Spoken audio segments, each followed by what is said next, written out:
If this merger goes forward, other carriers will follow. There will be a cascade of mergers. Other airlines, network carriers, will not be able to withstand the potential power of the largest airline in the world. Not only domestically, the largest in the United States, but internationally with their code share arrangements, Delta, Northwest, Air France, KLM, Alitalia, Czech Airlines, and Air China. It will be a globe-straddling mega carrier, and others will have to form partnerships and merge similarly to meet this new mega challenge in aviation. United likely would join with domestic carriers such as Continental. They will consolidate further their code share with British Midland and Lufthansa on the continent, and with a Pacific Rim partner.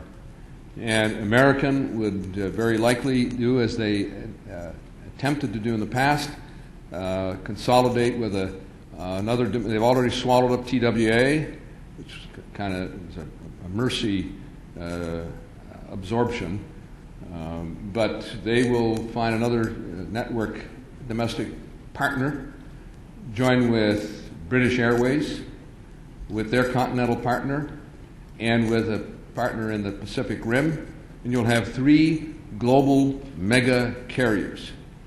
In the face of that economic power in the marketplace, the so-called low-fare carriers will not be able to compete.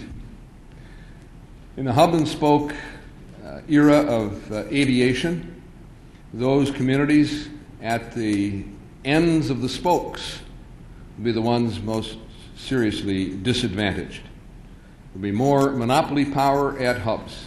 Already, business travelers and others at hub airports where there is economic power concentrated with one carrier with no competition, fares are on average 30% higher than they are at hubs where there is competition.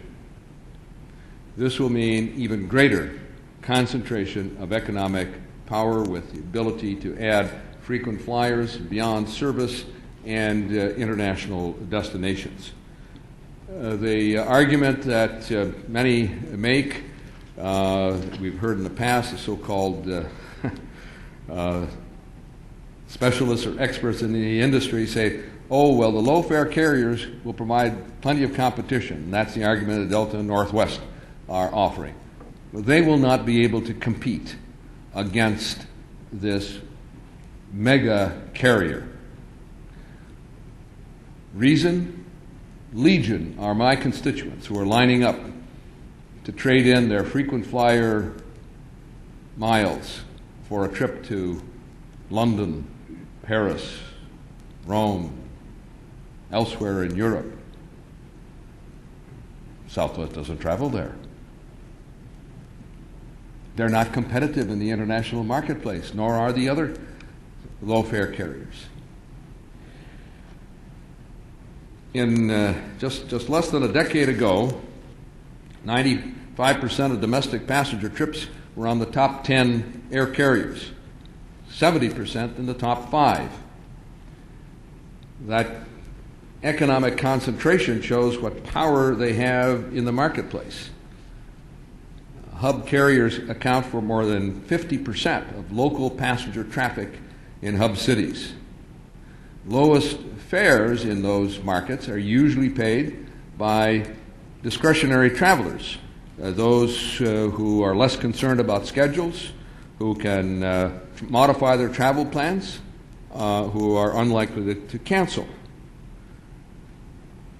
Now, deregulation has been very good for the traveling public. On average, fares are 25% lower than they were pre-deregulation. Air travelers are saving on average $6.5 billion a year compared to pre-deregulation fares. But that advantage will quickly dissipate in the face of a mega merger.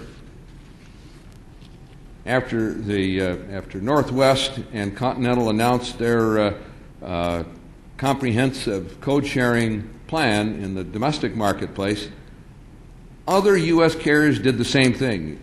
United, Delta, America, U.S. Airways. And the same will happen with mergers. And the flaw in the antitrust Hart-Scott-Rodino proceeding is that it looks only at the instant merger and not at the bigger picture. And that is what our committee will do. We will, in the aftermath of this decision, we will give this proposal a rigorous scrutiny in the subcommittee on aviation, chaired by a distinguished gentleman, knowledgeable and specialist in the field of aviation, Congressman Chairman Costello. Chairman Oberstar, thank you very much. I'll be brief.